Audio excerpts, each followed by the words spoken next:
Good morning, good afternoon, good evening, whenever you're going to find this. It is Wednesday, the 13th of May in the morning, 10:07 in the morning in the EST, Eastern Standard Time. And yours truly is going to do a special rock and roll geopolitical analysis. It's going to be geopolitics, geopolitics, and more.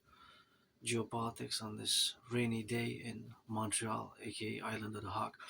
First, I will commence with gratitude, with being grateful, thankful that my rent's paid my rent, paid my electricity bill, paid my internet, paid my Netflix, paid my phone, and I have coffee. I have coffee for a few days, maybe until, well, I have some instant coffee as a backup plan, but I'm gonna start pouring my cup of coffee now. So it's gonna be a coffee with dragon session special event here. Slowly, first time that I'm wearing this. I think maybe third time. I'm wearing this black shirt. I'm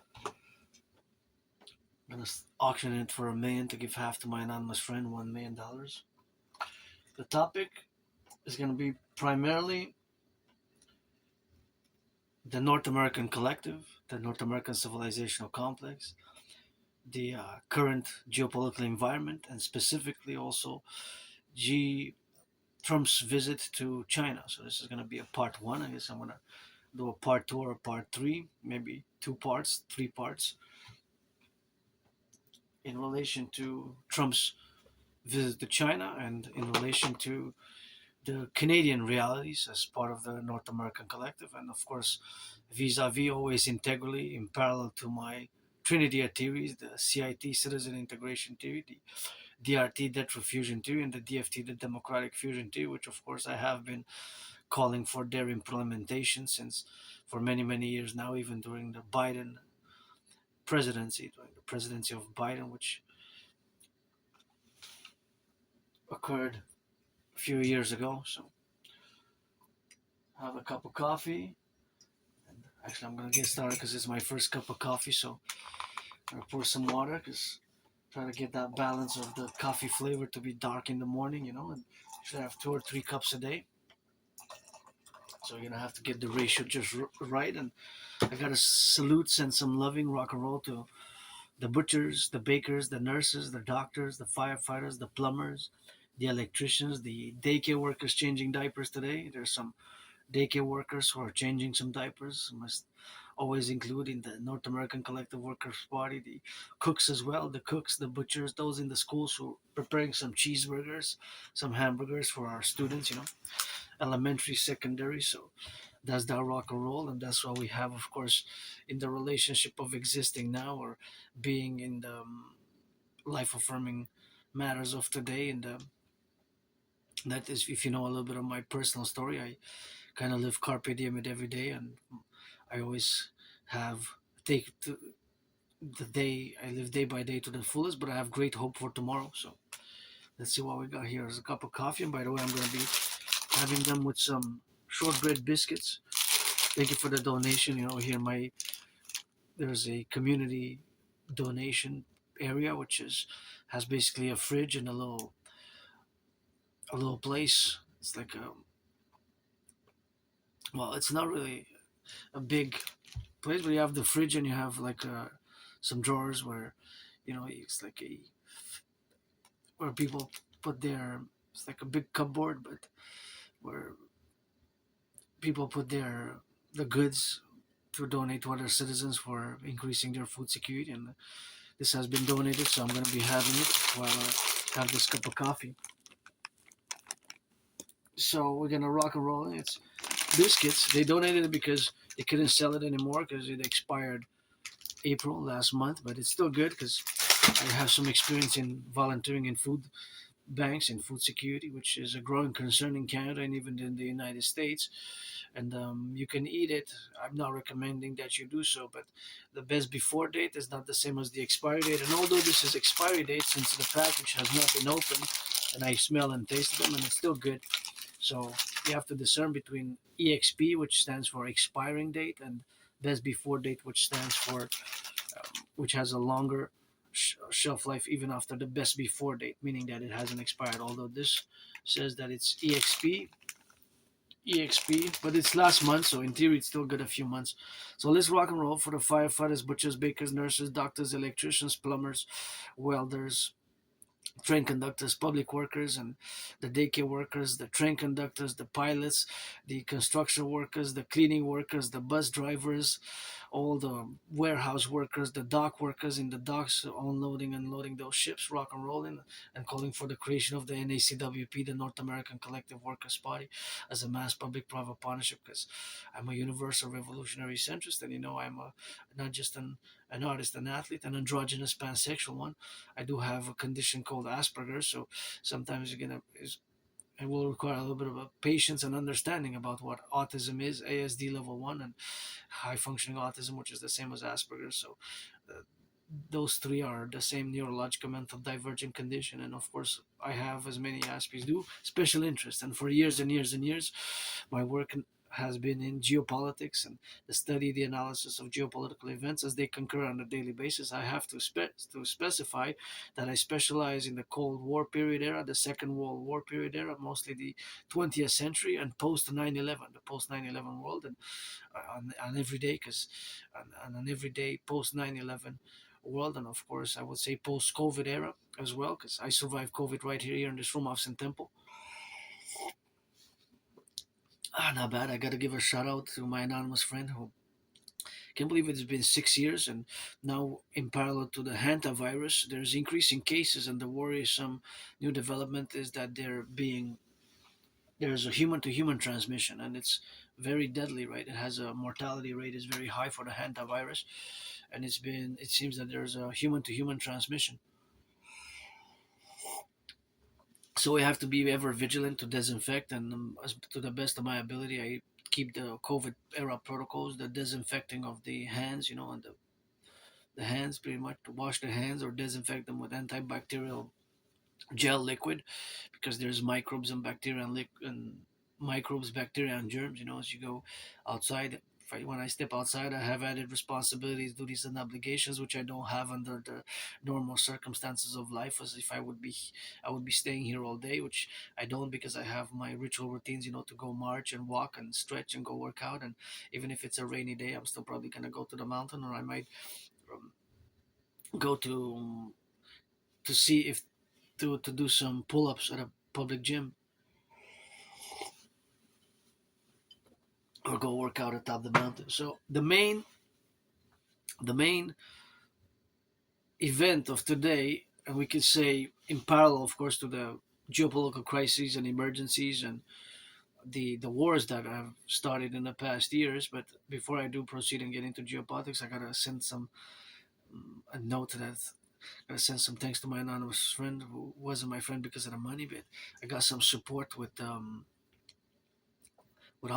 autism. It has been a long, painful, stressful journey over the years, but more and more over the years, I've increased in my social skills, because that's where people like myself with autism, with ASD level 1, autism spectrum disorder, and Asperger's, that's where we lack the most, in the social, social socializing, right? The social skills can be very difficult for Aspies, but I suddenly improved greatly. I gotta go retrieve the book called Appreciating Asperger's Syndrome, which I saved enough money to order. Appreciating Asperger's Syndrome, and in parallel, teaching Asperger's students social skills through acting. All their world is a stage. This one, I have it actually, so I'm gonna show it, but it has a long title: Teaching Asperger's Students Social Skills Through Acting. All their world is a stage. And it's been not so long since I've accepted it, because since around 2015, 2016, a lot of citizens with experience in the healthcare system and in working with people on the spectrum have semi-officially diagnosed me and told me. And for more than 7 years, I didn't want to accept it fully and integrate it and accept it. There's still a stigma. There's still some stigma, some misunderstandings attached, but it's less and less so, right? But it's less and less so. Although over the years there has been tremendous progress made in uh, to demystify what autism is and what autism is not, right?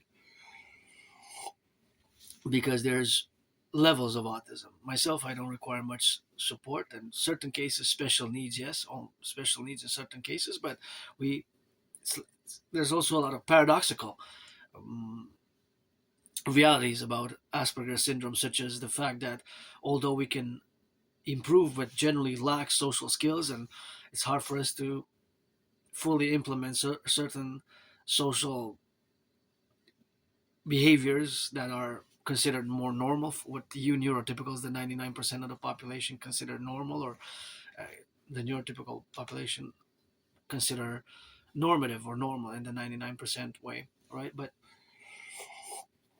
paradoxically, we have in parentheses the DD, disability and the disorder, but in the other parentheses we have the SS, the special skills. So yes, I do have the disability and the disorder when it relates to social skills mostly, or doing certain characteristics odd that can be seen odd, strange, and weird, and awkward and bizarre. And then we have the special skills. And many Aspies like myself were above average in mathematics. I'm no math genius, but I am above average in mathematics. I am above average in mathematics. So above average in mathematics. And computer science, I'm just beginning. It's a myth. Not all Aspies are good at computer science geniuses and able to hack and code and program apps. But there's a high disproportionate amount compared to the neurotypical population. But a lot of people don't even know, most neurotypicals don't know what Asperger's is or autism is, right? Asperger's is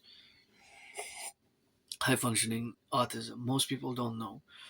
7 out of 10 don't know what it is, how it's not a disease. Most still consider it a disease, an illness, which is not.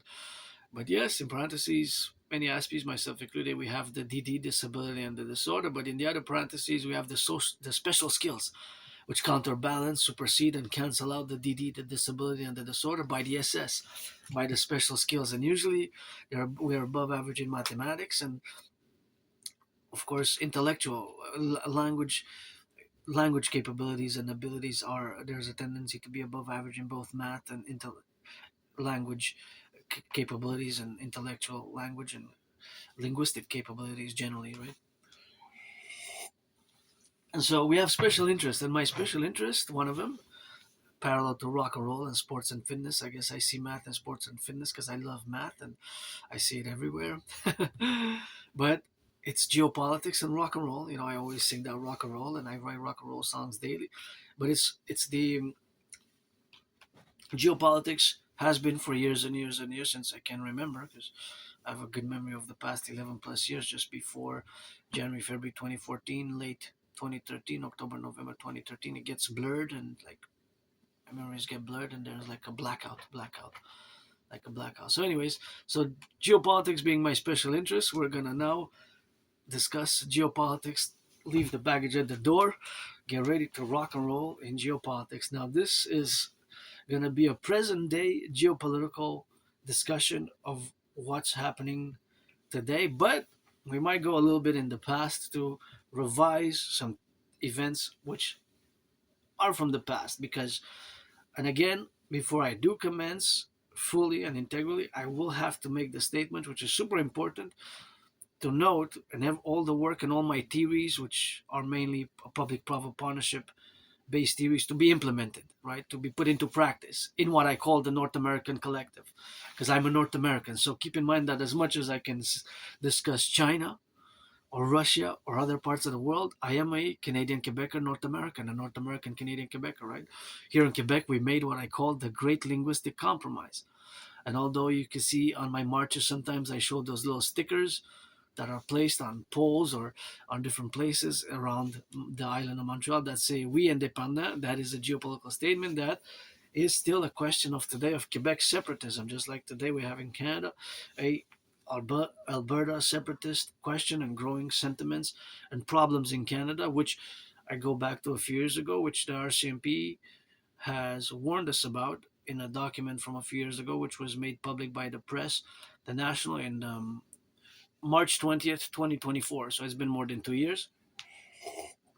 It was a secret document pertaining to the Justin Trudeau government that warned us about several problems in Canada, and due to the reverberations of the growing increasing poverty and increasing economic hopelessness and financial burdens for many Canadians and over indebtedness in parallel to the deterioration of geopolitical conditions. Well, although it was heavily redacted, it warned us of potential unrest. Now, the the newspapers and the media also employed the word riots, riots, riots. Now, maybe that was in the heavily redacted area because it was a redacted part. But nonetheless, things have gotten worse, right? Things have gotten worse, and especially the trade war by the Trump administration has, has given us a few blows because regardless of okay, so I'm going to make two statements now, geopolitical statements. So we have to focus on them specifically and meditate deeply on these two geopolitical statements. I'm going to go back in 2019, in October 2019. I have, of course, predicted what's happening now.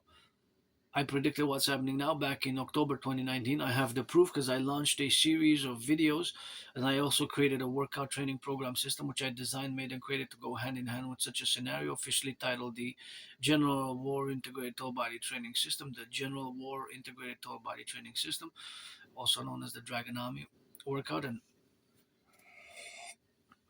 I have performed myself successfully because it has certain rules. It has to be done within a certain rule to be considered a successful accomplishment of their workout, which is created with parameters and rules, and which I have created to go hand in hand with a scenario, a World War III scenario. You can see hundreds of videos there are from 2019, October 17th, because I've been more than 7 years now on YouTube. I predicted it in October 2019 that in the coming years there will be an international conflagration, a World War III, and the world as we had known it will change drastically, dramatically by due to these conflicts. World War III, right? Basically, a World War III scenario, aka an international conflagration. So it's important to keep that in mind as I discuss geopolitical events and I present my theories and analysis of geopolitical events.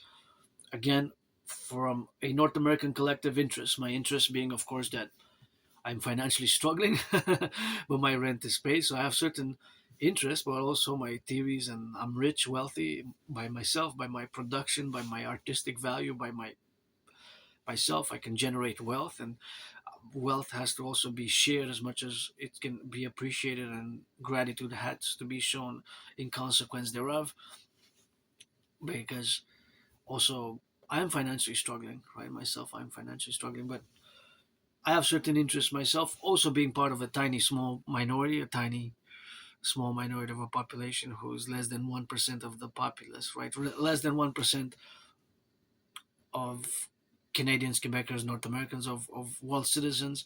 As much as I can try to be a world citizen, I haven't even left the island. It's a big island metropolis of Montreal for 7 years. So I'm not gonna have the pretense to say, yeah, I'm a world citizen. I can try to be as much as I can with an advocate for world peace, but fundamentally, I haven't even left the island of Montreal for 7 years. 7 years. Right? So it's been a long time. I didn't even leave the island. I can't believe it's been 6 years since I had COVID. Between mid February till mid March. End of February, I was really sick. First week of March, I was really sick. Last week of February and first week of March, I was really sick. I thought I was going to die.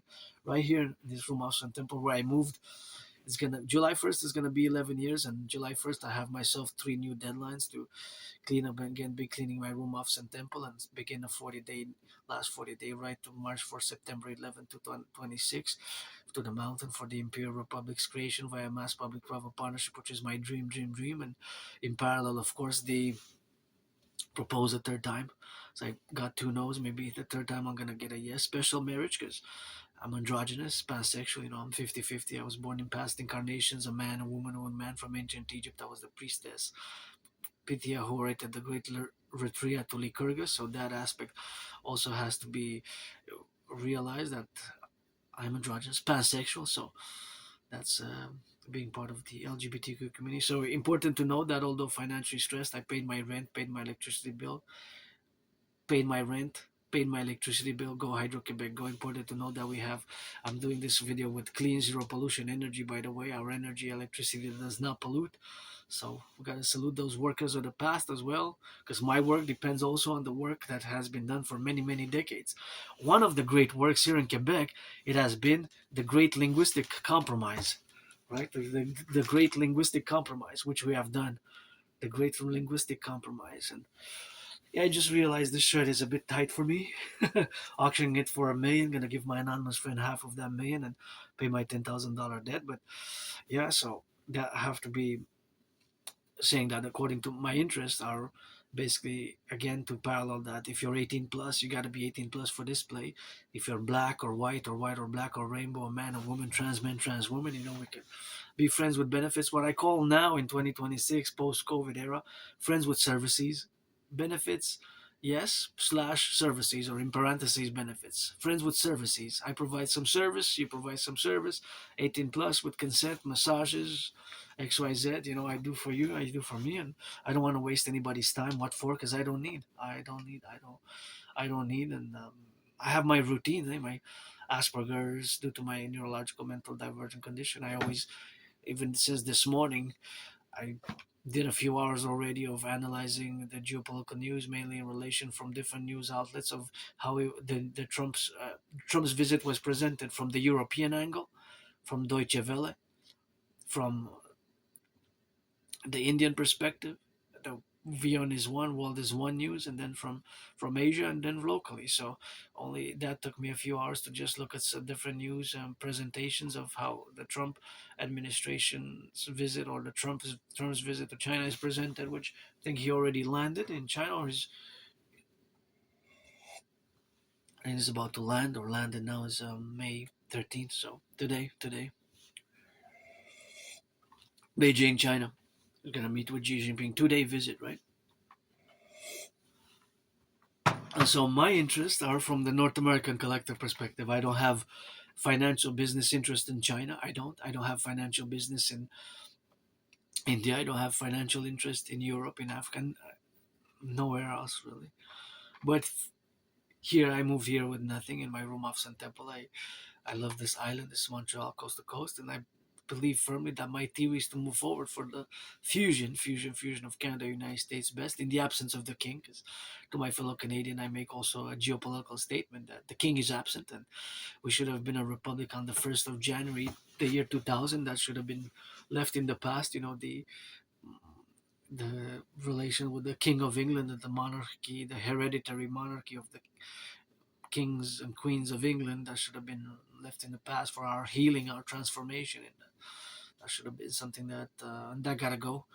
And the Uncle Connie pledging allegiance to the King of England, because Uncle Connie and his predecessor Justin Trudeau, and before that Stephen Harper, and all prime ministers since Confederation, July 1st, 1867, pledged allegiance to the King of England and his heirs. Pledged allegiance to the King of England and his heirs. Do you know that our prime ministers, think about that, in the 21st century, they don't pledge allegiance to the citizens and peoples and Constitution of Canada, but to the King of England and his heirs, to the throne of England. Think about that. In 2025, last year, Uncle Carney pledged allegiance to the King of England and his heirs. Think about that. But no, I pledge allegiance to yours truly, or friends with benefits, and I pledge allegiance to my allegiance for my family. Coast to coast, ocean to ocean, the 10, the 50, and the 3 always for the 63. That our empire rise and be. That's the rock and roll song for years, for years, for years. That's the rock and roll song which we're gonna get as a mass public private partnership. So now I'm gonna make a secondary statement, and again, my interests are, well, I'm financially stressed. I have my neurodivergence. I have my scars. I came here with nothing, and when we discuss geopolitics, sometimes you have to leave the baggage at the door. Sometimes you have to leave the baggage at the door. And the second statement which I'm going to make is, of course, the second statement that is, of course, for us Canadians, Quebecers, and my brothers and sisters in the 50 states, in reciprocity, that we have, of course, to be in relation to each other, to conquer the comparable, or the country. It's there's no the comparison to anywhere really outside anywhere else in the world. This current and past in the past decades, and it is so today. So this statement, which I'm going to make, we have to accord it with a yes. You can negotiate. You cannot say no. You cannot say maybe. So for Canada and the United States, and the United States vis-a-vis Canada, when we are to place the number one top priority country with which we have to establish the best economic, social, financial, military, security, diplomatic relations with. For Canada, it is with the United States. For the United States, it is with Canada. That principle has applied for decades, is applying even today in the midst of a trade war, in the midst of these tensions, in the midst of this crisis. It applies today. Although the United States has a border with Mexico, it is with Canada that the primary economic, social, financial, military, defense interests are. Because we have a common manifest destiny. Although, yes, yes, yes, Mexico is part of what I call the North American Collective, or the North American Civilizational Complex, as well as Haiti, the, Haiti, Port-au-Prince being the capital of Haiti, Jamaica, the islands. Cuba is a paradox because they're socialist communists, but the islands are also part of what I call the North American Civilizational Complex, or the North American Collective, right? And we are an emergent civilizational complex with its own distinct features and characteristics that has emerged and transformed over the decades and decades and decades, specifically post the Cold War period eras. We became, right, Canadians. We became, my brothers and sisters in the USA became Americans. We became, as we're becoming the Imperial Republic, as we're becoming the Imperial Republic together. We're gonna go step by step with every march that I do, rock and roll songs that I do, and every video that I do, and as much as we can, try to be, myself included, a world citizen and for world peace. I didn't even leave the island of Montreal for 7 years. I'm not gonna say I'm stuck because this is my home. I love Montreal with all my financial stress and all my what I, it's, if I would well, where this is home for me, right? This is home. This is my home, and this is our home that we're to build in the Imperial Homeland Department, Imperial Homeland Security Department, which was we're going to establish in the future. I'm not going to discuss those ideas theories; those you can check in my other videos with my marching. I just want to say again that yeah, I predicted what's happening now, and that for us Canadians and my brothers and sisters in the United States, our main interests are to build the best economic, social, financial relations with each other, and military and defense relations with each other. In regardless, then other nation states come as a secondary in the second place, right? Now to Granddaddy Trump, of course, I would have voted for Biden. I didn't expect Donald Trump to get reelected. To be honest, I didn't expect. I really didn't expect Granddaddy Trump to get reelected, and you know that I have been challenging Donald Trump to a boxing match since 2018. But we have to keep it sportsmanship with each other. Quebecers, Canadians, Canadians, Quebecers. Here we have had so much tensions, but look, even Justin Trudeau had a few hundreds of millions allocated over a longer period of time to finance the support of the French language. That is the great linguistic compromise which we made, because here we're going to be the French state. We're going to be the French state, right? And myself, I can rock and roll a little bit of that French and Spanish as well. So, of course, that is what we have now in the reality of being a North American collective, and Canada, United States having what I call philosophically a common manifest destiny.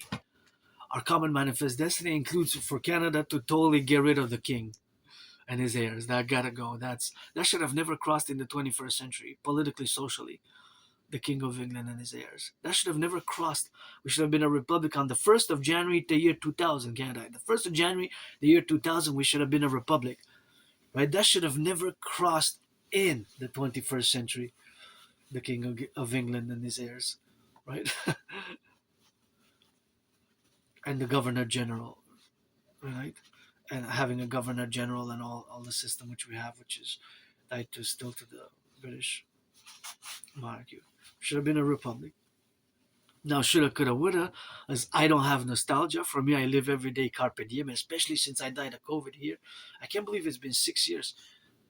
2020, between mid-February and late March, I had COVID. I remember thanking my anonymous friend for If I make a billion, she deserves to have millions and billions and a house everywhere in Canada, across the 13 and the 3, and coast to coast, ocean to ocean. But I wish I could buy her a house.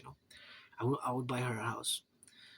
Yeah, without a doubt. I would, if I make a million, I would give her a billion. She deserves the best. And here I am. And it's way better than I used to live.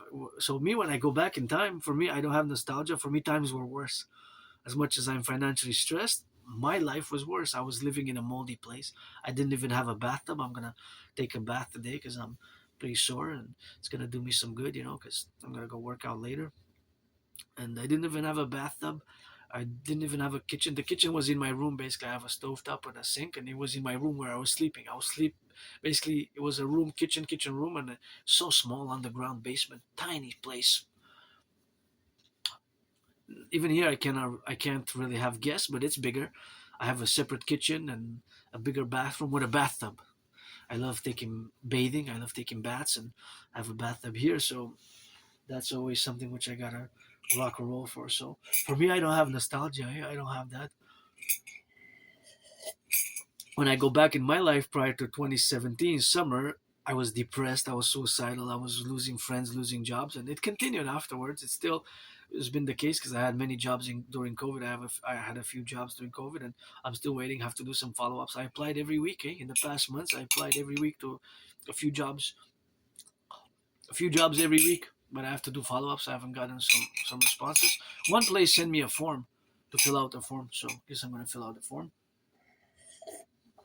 They sent me to fill up a form yesterday, so but check it out and fill out the form. I guess they have a different standard of operations. You have to fill a form instead of interviews, maybe. I'll see. I guess some companies have different ways of doing things. Instead of the CV or interviews, you fill up a form, and then by the responses they evaluate whether they're gonna offer you a position or some work. But I'm always working independently even now. Gonna get that Aspie brain to get involved in geopolitics. So yeah, I don't have nostalgia. And whatever Carney, his speeches are his speeches, his theories, protocols, his experiences are his experiences.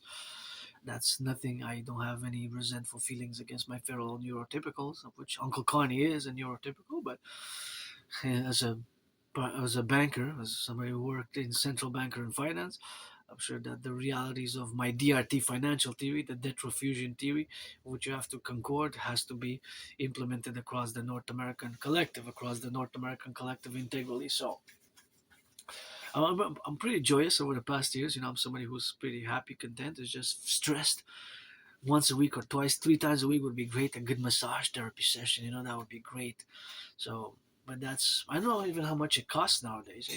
I'm open for friends with benefits, friends with friends with services. 18 plus for that play. You gotta be 18 plus for that play. But yeah, we have to be thinking in the areas of today's geopolitical environment. So my interest as an individual citizen is basically for myself and for the others as well, because I'm somebody who doesn't like violence. I don't like violence. I prefer sportsmanship.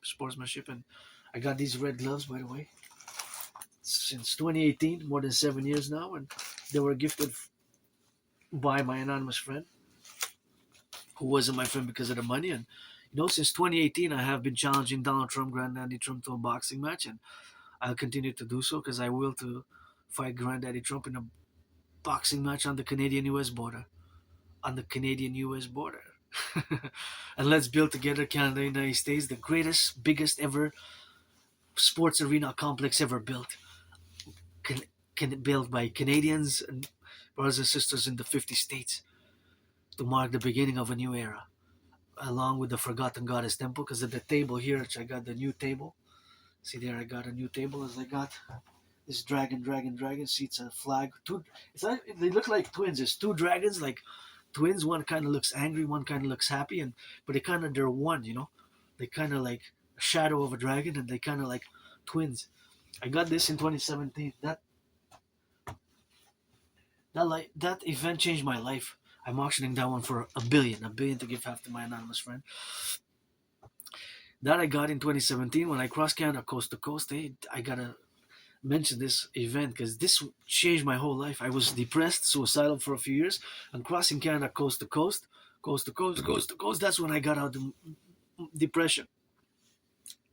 I was depressed. I was suicidal, and crossing Canada coast to coast. That's what made me, of course. That's what kind of I had a revelation.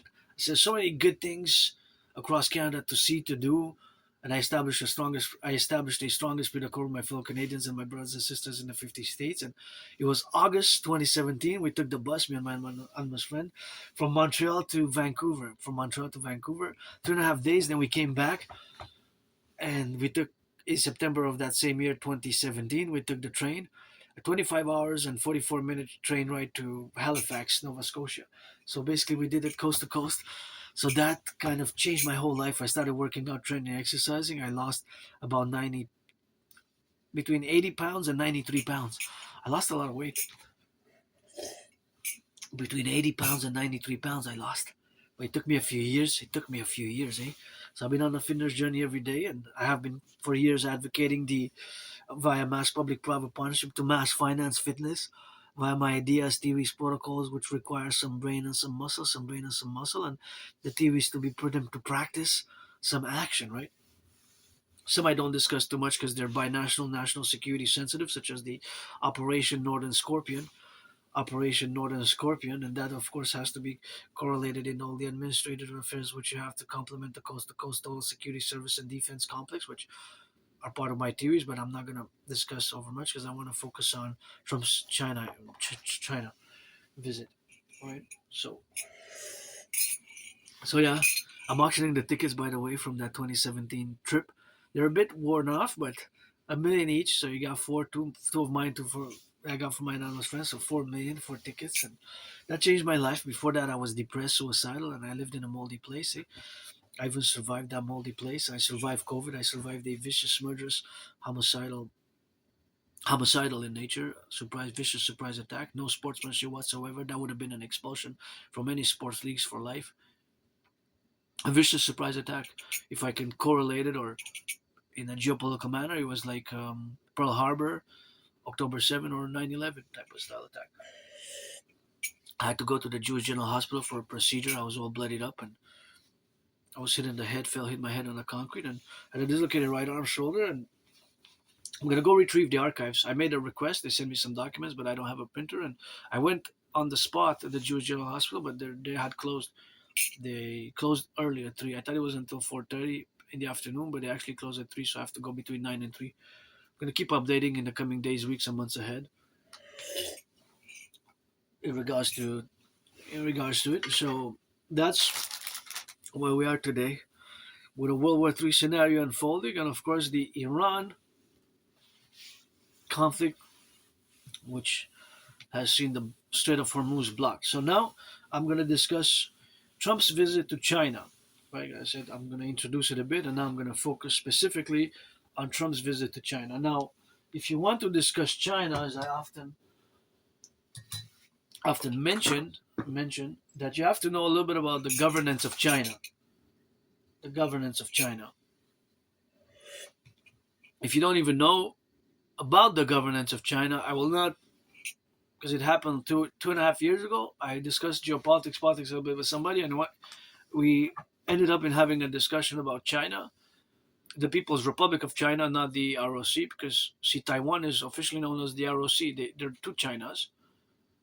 Taiwan is the Republic of China. The island of Taiwan, previously known as Formosa, is the ROC officially. The name of Taiwan is officially Republic of China. Interesting, eh? It goes back to the Second World War and their Cold War, their Civil War, and it was so the People's Republic of China, the 1.4 billion people who live in the People's Republic of China, established by Mao Zedong, October 1949. And so, in order to have a discussion on China, you have to have a look of modern China, 21st century China, Xi Jinping's China, because Xi Jinping ruled since 2012, right? So for more than 13 years now. But Xi Jinping he ruled quite a while now. He's been in power for, it's gonna be 15 years. So next year, right? So Xi Jinping has ruled China for a while. So you have to have a little bit of knowledge about governance of China, or at least have read a little bit about it, or just know about it. To so that because I had to refuse the discussion about China with that particular citizen individual, and I explained because I said we're not going to have the intellectual academic compatibility to proceed in discussion of China if you don't have an awareness of the governance of China, which is several volumes, hundreds of pages, but you can read them online, and you can also have them in audiobook format on YouTube. Audiobook format, you can find them on YouTube. Audiobooks in an audiobook format. So you have to have some awareness of the governance of China as what's pertinent to modern day China, because it's China of today is not the 20th century China, and China is a superpower now. China is now a superpower. Whether some of us politicians, geopolitical theorists, analysts admit it or not, or see it or not, China is now a superpower, right? They were able to, and you look at it, just the numbers, and of course, because I love math and I love statistics and I love numbers, and I always do mathematics, percentages in my brain constantly. You look at the numbers of how many countries have become China's main trading partner. In the year 2000, the US was by far number one. In 2025, 2024, 2025, a little bit more than 20 years later, 25 years later, China has a vast majority. So you can see the contrast on the map itself, how it's a big switch occurred, and that China has overtaken the economic trade output here, has quadrupled, more than quadrupled, while the United States grew by a certain percentage. So China of today is not the China of the 20th century, right? Just like in many ways myself, I'm not that person who died during COVID. I'm not that person who moved here. I'm not that person who was depressed, suicidal. I'm not that person who didn't accept that I'm different, different, and this difference has caused misunderstandings, friction, losing my friends, losing my jobs. That's why I don't need anything but friends with services or pledge your allegiance, support the dream, our family, my dream for the Imperial Republic. Best coast to coast, ocean to ocean, integral defense, security service, and defense strategies, which needs to be implemented, and the Sabbaths over the weekends with lots of dancing, and creating the two complementary covenant and cooperative institutions, public-private partnership institutions. The Dragon Army, aka the Imperial Integrated Security Service and Defense Legion, aka the Dragon Army, Imperial Integrated SSSD Legion, Security Service and Surveillance and Defense Legion, SSSD, Security Service and Defense Legion, and of course, the Dragon Army in parallel with the Dancing Goddess Army. The Imperial Integrated Dance League, the Imperial Integrated Dance League, the Imperial Integrated Dance League, the Imperial Integrated Dance League. That means the to serve for environmental purposes, for environmental action, and for action and for education. The Dancing Goddess Army, aka the Imperial Integrated Dance League.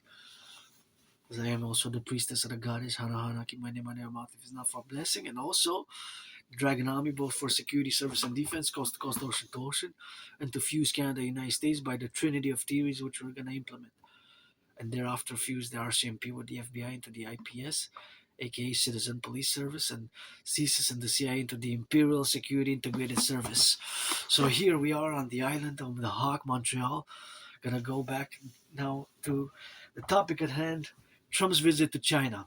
What are we to expect? Well, again, China is not the same China as the 80s, 70s, and 80s and 90s, as China of the 20th century. It's not the China of the 70s, and not the China of the 80s, and not the China of the 90s. China as it is today, with they're having built in the past 25 years mega cities. They built ports and airports, the top 10 ports and top 10 airports, the biggest, the largest, at least seven, if not eight, are between six, seven, or eight are in the top 10 in the world. Biggest airports and ports are in China. Biggest and ports airports are in China now.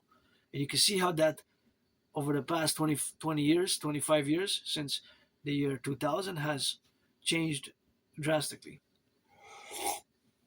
Now,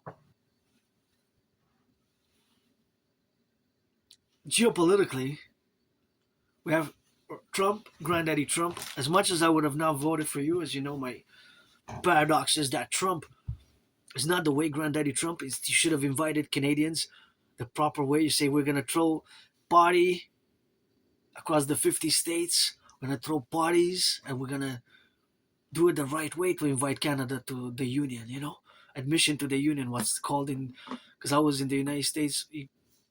I lived in the United States in a few incarnations, past lives, three times, post 7076. Once as a woman, twice as a man. I served twice, two different wars in the same United States Armed Forces. The wars were 156 years apart. So that's, yes, Granddaddy Trump said economic force. He said no to military force, of course, but he said yes to military force, that he's going to use military force to for us to fuse, to unite, to what's called admission to the Union, for us to become a state. But it's not one state. It should be 13 states best. 10 provinces and 3 territories, just like the 13 original US states. That's why I always say 63 best. My idea is theories for both the United States and Canada to fuse via this mass public-private partnership best. That's why we got the new table here, which has two sides. See, I got it by working with my hands and feet, and I got down and dirty in the dirt, but that's how I rock and roll. And see, it's got two sides, the north and the south, and it seems like there's a border in it. So every day I push them together like we gotta fuse and unite and fuse. But by my Trinity, our theory is best. Plus the other parallels which exist.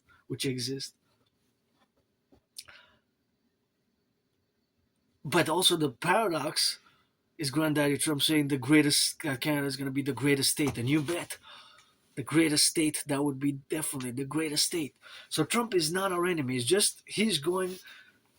Granddaddy Trump is going the wrong way about inviting us to the Union, and the wrong way to become one people, an imperial, free, loving, just, righteous people here across the 63. Freedom has to be ensured again, and rehabilitate our brothers and sisters who will for their rehabilitation. Because as I sing that rock and roll for the firefighters, the farmers, and the boys and girls in our security apparatus, I also sing that rock and roll for the brothers and sisters who take their second, third chances. Because I got my second, third chances as well. I died so many times over the past 11 years, and I did it. I always credit my survival to the goddess as well, because I will to build the forgotten goddess temple, but also need a lot of rehabilitation, rebuilding of our infrastructure. Here, we need to rebalance the public and the private. Our roads in Montreal there never has been so many potholes since last year. Even the mayor got a flat. Even the mayor got flat tires. The mayor of Montreal got flat tires about 3 months ago. So we have work to do here on the home, in the imperial homeland. We got work. I got work to do on myself. I work out, train every day. I have my Aspie routine, right? But my Aspie routine is what you would call in the neurotypical language a discipline, because I repeat for years and years. I work out. I march 4 hours every day. Sometimes when I do laundry, when I do other things, I don't, but it's rarely that I skip. But I have a routine. Since morning, I do geopolitical analysis. Since this morning, I've been up and doing geopolitical analysis in relation to Granddaddy Trump's visit to China. Now, Granddaddy Trump did it the wrong way to invite Canada to the Union, what's called admission to the Union, because the United States are originally from 13 states, expanded throughout the history from 1776, from 13 original states, 13 to 50. Just like we got 10 provinces, 3 territories. That's why I always say 13 states best. Quebec, French state, to add and to fuse and then complement. via my Trinity duties to rebalance the public and the private, and then establish an imperial foreign policy in consequence afterwards, right? And all the other protocols, Genesis 33 protocol, which is vis-a-vis NATO, and my theories of DMA, direct military assistance and action, which has a consequence vis-a-vis the NATO centric defense complex, and the relationship of, it's a paradox, right? But we've been put in this position, and unfortunately, we also, since last year, been designated as an unusual and extraordinary threat to the American people, because we have had even a reality on the ground that with our opioid crises, or the fentanyl. Now, more and more, I've been designated fentanyl as a covert weapon, because bioweapon. The ones that, the ones that it's in the black market on the street, because why so many people are dying? The math doesn't add up for, narco traffickers, drug dealers who want to just keep the person, the client, keep buying from them, enriching them, giving them more wealth. The math doesn't add up. That is something doesn't add up. So more and more, I have said, because of the DMAA, get acquainted with the direct military assistance and action, that there's perhaps governments in cahoots with a transnational criminal syndicate organized groups, and that's why we need to do a great census. Of course, we need to do the great census thereafter. So of course we have, of course, the complementary relationship of where we exist now, to correlate all our dynamics and all other dynamics where we coexist now in the relationships of where we are. But of course, all that faculty, of course, and the relationships of being integral to coast, ocean to ocean strategies, are the reality is also a factor which has to be accounted, that the RCMP, the Mounties, in last year, 2024, October 24th, 2024, so a year and some months ago, they dismantled the biggest ever drug super lab in BC Surrey. And that contained, there was enough fentanyl there to kill the population of Canada twice over. To kill the population of Canada twice over. The population of Canada, 41 million, 44 million, so 88 million. Imagine that. That is horrible. Think about that. So there is, we have been warned by the RCMP for, and these CCs for decade, that there's a, for more than a decade now, that there's a growing transnational criminal syndicate groups operating in Canada, and the the drug in the Trump's administration official document of the motive, the reason why Canada is designated, and this gives me goosebumps, an unusual, an extraordinary threat to the American people, is because of these drug super labs which produce fentanyl, which can be deadly. So we have, there is some security matters there, that especially to the transnational criminal syndicate organized groups and this fentanyl. Just the fact that in 2024, October 25th, the RCMP, which is the co-equivalent to the FBI, dismantled, and good job on that, eh? That fentanyl could have reached somehow me or somebody else here in Montreal, and I could have died from it, or somebody else could have died from it. I mean, I don't, not that I buy on the black market, just to clarify, I don't do drugs. I actually have, it's been 3 years that I still have cannabis, which I bought legal, because legal is cannabis. And if you want to do drugs, cannabis and hashish, they're legal since 2018, in Canada for years and years and years. And we have so much good cannabis. I mean, I'm not a connoisseur, but from what I hear, we have the best, right? So why need to do those other things? And we have gummies and liquids that are legal, legal, for you to get high and get high, So that crap seems more like poison, or more like a bioweapon as well. But I say by mistake, some by mistake, or whatever the case. I don't know if before 2014, before 2013, if I was a junkie myself, because I have a very good memory of the past 11 years and a half. Then before January, February 2014, October, November 2013, it gets foggy, blurred, and like before October 2013, it goes like blackout. My memory black. Sometimes it comes back, but I don't know. I just, when I go back before those few years before summer 2017, my life was pretty much hell. Depressed, suicidal, broke, losing friends, losing jobs, to rebirth for us as well. So So China, a full spectrum discussion on the realities of China. China is not the China of the 20th century. I have to start with that. And again, to Granddaddy Trump, just because I didn't fully finish, the way to invite Canadians to the union would have been best to say to establish a party with cheerleaders, just like the NFL, because we got the CFL as well, hockey. And then join the union with some pom-poms, some cheerleading and with some parades, some marching bands, some singing, some dancing, some parades across the 50 states. Say we're going to invite Canadians the proper way, Granddaddy Trump. The proper way. Doc. That's you should let me do that to you, Granddaddy Trump. Say, yeah, what was I thinking, What was I thinking? I should have done that instead. Yeah, throw parades across the 50 states to invite Canada to the Union. That would have what I would have done as president of the United States, not with, you know what I mean? That would have been best. And then as president of the United States and as Prime Minister of Canada, I said, my fellow Canadians, we've been invited. We're going to consider it. We're going to make a compromise. We're going to say bye-bye to the King of England. We're going to fuse. Organizing across the 50 states, some parades, marching bands, join the Union parades. Join the Union Canada.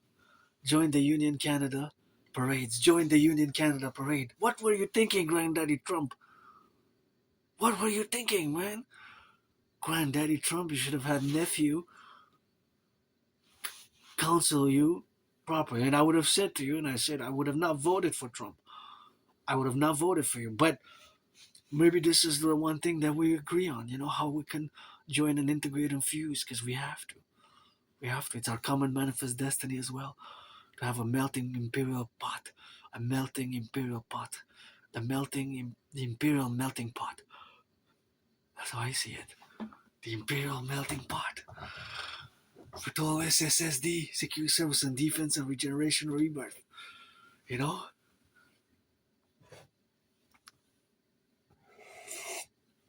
So Granddaddy Trump, what were they expecting now from China? But again, join the Union Canada parades across the 50 states. July, get rid of all the tariffs. Say I did a mistake. I made so many mistakes myself, Sometimes in public, I'm different. So the social skills, thank you to my anonymous friend, I had to learn the hard way because I'm different. And to my Asperger's, certain characteristics, traits, I have to manage. Right? I have to manage in the public. I understand there's potential social consequences and XYZ, and because of my autism, I see the world differently. I'm good at geopolitics, I'm great at rock and roll, and I get that priestess of the goddess kisses because I'm an androgynous pansexual artist. So, but the reality is that can organize fuse for the Imperial Republic parades July, August, September, right? Let's start between July, the 1st of July and September 11th, the mass parades for the Imperial Republic for our fusion. Let's launch them July 1st. Let's launch them July 1st in the afternoon. July 1st, my deadline is 3:44 p.m. EST, July 1st, to do three things in a fourth dimension, start a 40-day new right, as long as to go retrieve the archives from the Jewish General Hospital and propose again for a third time. Hopefully at the third time I'm going to get a yes because I got 2 no's. And the first, and also clean my room off some tempo. So now that we are, of course, here, I'm going to... Actually, I'm not going to open this. I was going to open this. Thank you for the donation, by the way, but I'm not gonna have it. I'm just gonna drink the coffee and focus these last minutes because I don't want to make a long video on Trump's China visit. So, China of today is not China of the 20th century. We have to also be realistic that China and Russia made a strategic military defense commercial alliance in the past years, that they have solidified their alliances because fundamentally of the twin issues of Ukraine and Taiwan. Ukraine and Taiwan. Ukraine and Taiwan, Taiwan and Ukraine, the twins, right? So because of that Taiwan issue, which is an unresolved conflict, just like Ukraine was an unresolved conflict from the Cold War period, that has to be counterbalanced in the relationships of where we exist now. Of course, both Russia and China, they have, of course, a strategic geopolitical interest to support Iran overtly or covertly as well, secretly, as much as they can, with full force, and all their capacities. Period. Due to the DMAA vis-a-vis to NATO and its consequences, and due to our support and involvement, Ukraine and Taiwan. So Russia and China, they solidified their geopolitical interests. They've solidified their military alliance over the past 3.5 years. You see how many drills they did together, the military drills, Russia and China, unprecedented before, unprecedented drills. And today I have to mention that there's news of Russia having successfully tested the most powerful ICBM rocket, the Sarmat, Satan 2, I believe was codename. ICBM stands for Intercontinental Ballistic Missile, right? Which can reach Montreal, can reach anywhere in Canada, anywhere in the United States. It could travel across the globe 16,500 kilometers. So it has it can reach in anywhere in Canada, pretty much. Maybe some parts in the north, no, but in the big cities, coast to coast, pretty much. It's a worrisome ICBM rocket, Intercontinental Ballistic Missile. That's why we need to get the Golden Dome, and we need to put my strategies of the Hawk, HAWK for coast to coast, ocean to ocean, aerial defense, and strategy the Operation Northern Scorpio for total SSD below. Or I discussed it in the past. I'm not gonna. I just mentioned it now, but what I call Operation Northern Scorpion for Canada.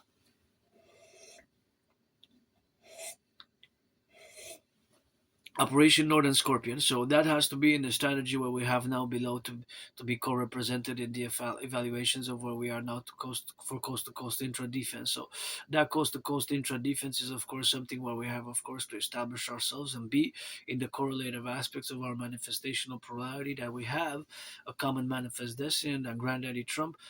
If you are there, the main important things, I guess three main things, is that the China that you're visiting is not the China that you grew up with. It's not the China of the 60s, 70s, 80s, 90s. No, that's not the China of the 20th century. China, Granddaddy Trump, you see China as a superpower. Right, as Xi Jinping said, that they're building the Great Wall of Steel of China. And of course, whatever their socialist in the governance of China is stated, among other principles and philosophies, that they're building what they call the socialist spiritual civilization. Now, the word's spiritual there.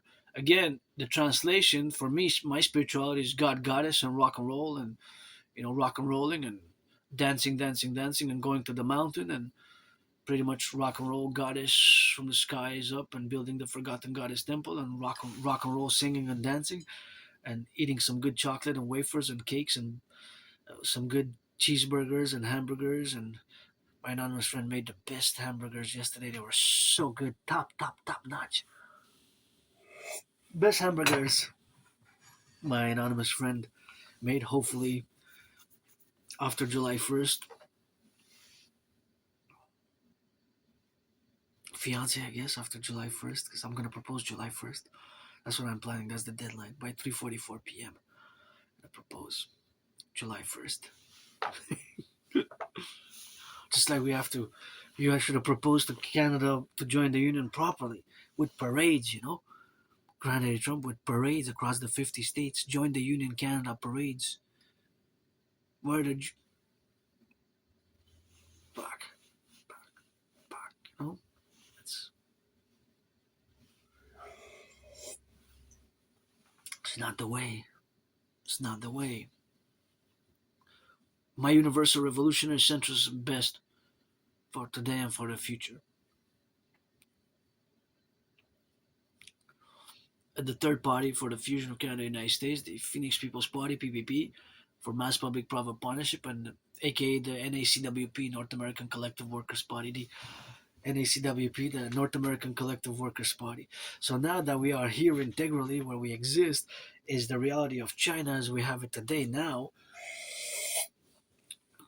that it is something in my left eye, so that it is China as we have it today is always related to the environmental aspects, the geopolitical environment, that is not the environmental as in Mother Nature, but the geopolitical environment of today and climate of today, which is growing conflict and tensions and growing economic crises. And the the the problem with the Iran conflict, again, I make the statement to be clear that Russia and China both have an interest to support Iran, the Iranian regime, right? They have an interest because of the twins, again, Taiwan and China. Those twins present them as twins, Taiwan and China. That's why both Russia and China have a vested interest to support Iran as much as they can, overtly and covertly. That's just the geopolitical reality, right? Now, China, having established and working within the BRICS complex, which has expanded, BRICS has expanded, and the Shanghai Cooperation Organization, right? The Shanghai Cooperation Organization as well. This has to be noted as well. So they have also established in Asia and also a different parallel payment system as well, a monetary system which is digital related, integrated with the yuan. As Iran more and more has stated that they want the petroleum and oil to be traded in yuan as well.